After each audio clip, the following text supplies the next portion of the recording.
Agora, gente, eu quero contar para vocês, falando sobre toda essa situação envolvendo a família Bolsonaro, inclusive Eduardo Bolsonaro, Hugo Mota, presidente da Câmara, falou sobre o processo de cassação do mandato do deputado. O presidente da casa afirmou rapidamente que o caso será tratado da mesma forma que representações de outros parlamentares. Vamos acompanhar um trecho.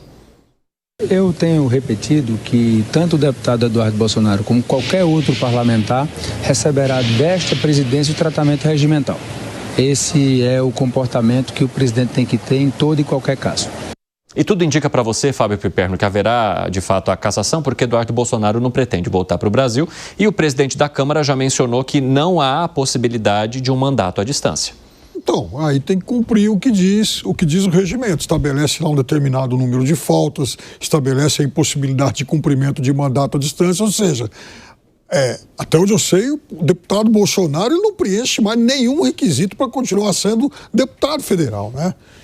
Então, eu acho que a cassação do mandato dele é algo que está muito próximo nesse horizonte aí. E para você, Gani? Eu acredito que sim, né? Até porque você tem que olhar o regimento interno. Se o regimento interno é claro em relação a isso, aí vai para a cassação do mandato. Agora, eu vejo que também o Eduardo Bolsonaro nem gostaria de voltar para o Brasil porque ele corre riscos com a justiça aqui. Acredito que ele já fez essa escolha de seguir com a vida nos Estados Unidos. Agora, falando em Hugo Mota, ele teve um encontro, um almoço com o presidente Lula para tratar de alguns temas, entre eles a isenção do imposto de renda, que é uma das principais pautas para o governo e que ficou meio silenciada diante de todos esses conflitos envolvendo a anistia, a prisão de Jair Bolsonaro, motim da oposição e tudo mais que a gente acompanhou nesse retorno dos trabalhos ali no Congresso Nacional. Bruno Pinheiro, conta pra gente o que rolou nessa conversa, quais foram os compromissos e também as estratégias, porque o presidente Lula quer se reaproximar dessa galera, né? Almoço de graça não existe. Acabou de servir, já cobrou a conta com a isenção do imposto de renda. Evandro, ótima tarde a você, aos nossos comentaristas, a quem nos acompanha. Hugo Mota esteve juntamente com Marcos Pereira lá na residência oficial no Alvorada. E Lula fez uma cobrança sobre a urgência de analisar a isenção do imposto de renda. É uma discussão antiga lá da campanha eleitoral, inclusive, que agora, na reta final de governo, o Congresso vai analisar. Anterior, Lula escolheu Arthur Lira para ser esse relator. Achou que seria um nome que iria dar velocidade neste assunto. Mas não foi tão fácil assim, encontrou várias resistências. Arthur Lira chegou a reclamar, disse que se fosse depender somente dele, Arthur Lira ele tinha avançado muito mais. Mas ficou algo em torno de R$5 mil com essa isenção do imposto de renda. Agora, qual é a expectativa de amanhã, na quarta-feira, ser analisado já a urgência desta matéria em plenário?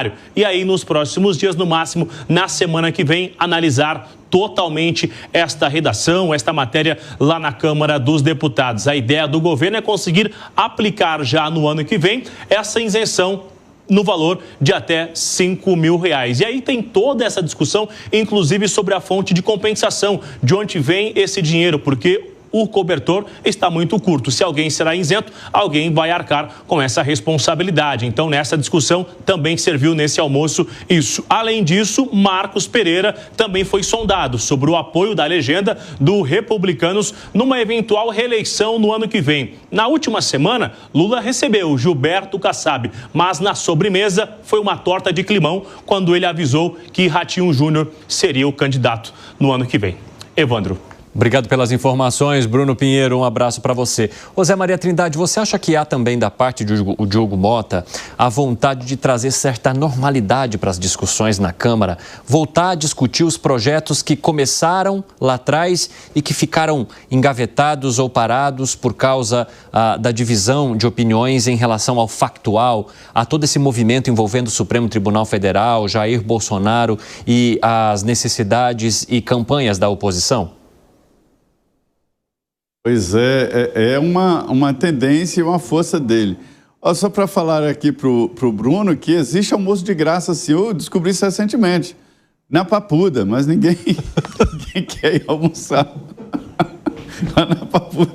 É uma tese nova, almoço de graça existe, mas é na Papuda. E mesmo assim não é de graça, porque nós pagamos. É de graça para quem está comendo. Muito bom, Zé. Ô Cine, olha, o presidente da Câmara, ele está fazendo um esforço para tentar ali recuperar o apoio que ele teve para chegar à presidência da casa. E eu soube que ele está chamando setorialmente líderes ali formais e informais e conversando e até pedindo assim, e aí, o que eu devo fazer? Como eu devo tratar o PL? Como eu devo tratar o governo? Né? É uma tentativa exatamente de colocar a política no eixo. Um presidente da Câmara dos Deputados, ele lida com várias tendências e ele tem que se impor com base nessas tendências, porque senão ele perde o chão, ele perde o apoio, né? Então, na verdade, ele é um porta-voz destas tendências, dessas vontades. Em alguns casos, favores no governo, sim, né? Existem lideranças ali que se baseiam assim, olha, tem que resolver esse problema aqui. E são problemas assim de empresas que patrocinam deputados, de coisas que estão pendentes no ministério e tal. E o presidente da Câmara, quando resolve isso, assume lideranças, né? Assume o poder. O poder se exerce de duas maneiras, ou expectativa de poder ou demonstração de poder. Nesse caso, o poder é resolver problemas, para resolver coisas que estão engatilhadas no governo. Então, assim, eu soube que ele está chamando os líderes, conversando e tentando restabelecer essa normalidade e colocar a política no eixo. Esse projeto de mudar o regimento interno da Câmara já é o resultado desses conselhos. Ô, Fábio Piperno, como é que você avalia essa estratégia e a possibilidade de, digamos, êxito em trazer normalidade e principalmente debater aquilo que nesse momento seria importante para a situação, para o governo?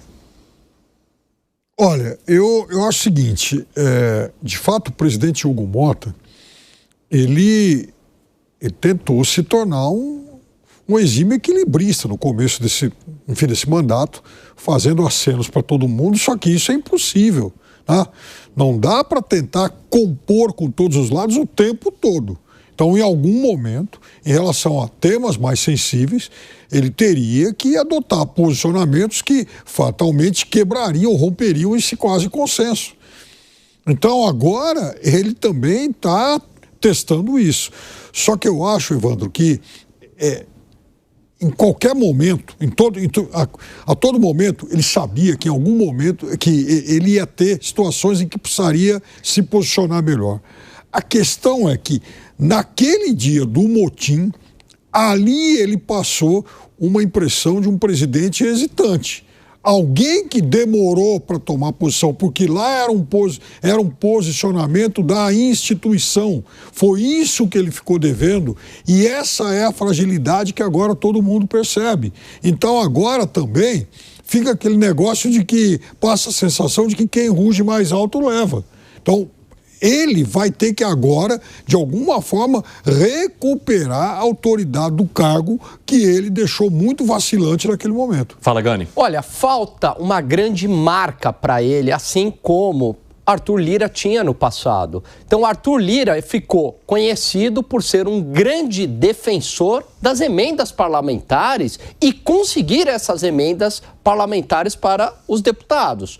Em troca, é verdade, passava o rolo compressor e conseguia aprovar projetos do governo. Essa era a troca, né? Então, emendas para os parlamentares, negociação dura e a partir dali que os parlamentares tinham as garantias das emendas, Evandro, aí ele passava o tratoraço. Aí era o rolo compressor. A gente via isso, como é que era feito as votações na época de Arthur Lira, né? Em 2 turnos, em 24 horas, uma verdadeira máquina. E a outra grande marca foi a reforma tributária. Agora, o que falta para o Hugo Motta é justamente qual é a marca dele, até a marca de personalidade, né?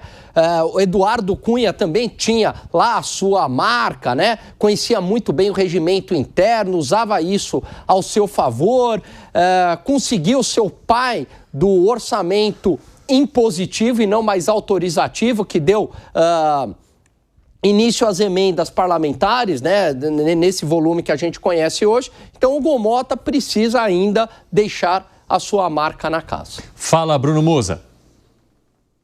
Eu concordo muito com isso. Eu acho que ele fica pulando de um lado para o outro, como se estivesse em cima do muro, com dificuldades para deixar claro quem é Hugo Motta. Eu lembro muito bem no começo, quando ele entrou com o discurso falando da importância da responsabilidade fiscal, da produção de superávit, do governo gastar menos, do corte de gasto. Logo depois veio a defesa em nome de aumento de políticos, de 513 para 531 no legislativo. Ou seja, a gente vê ele flertando com todos os lados e me parece ali, digamos, um cego em tiroteio. Ora, eu preciso ir para um lado, mas não posso deixar de apoiar o outro que me apoiou aqui nas eleições, portanto, se sente completamente perdido. Agora, como eu falei anteriormente, com esse nível de informação que nós temos hoje, disseminada por praticamente todo mundo que tem um celular na mão, seja no metrô, no ônibus, ou seja em qualquer lugar de qualquer espectro social, as pessoas começam a perceber isso, esse tipo de manipulação. E o Hugo Motta está justamente isso.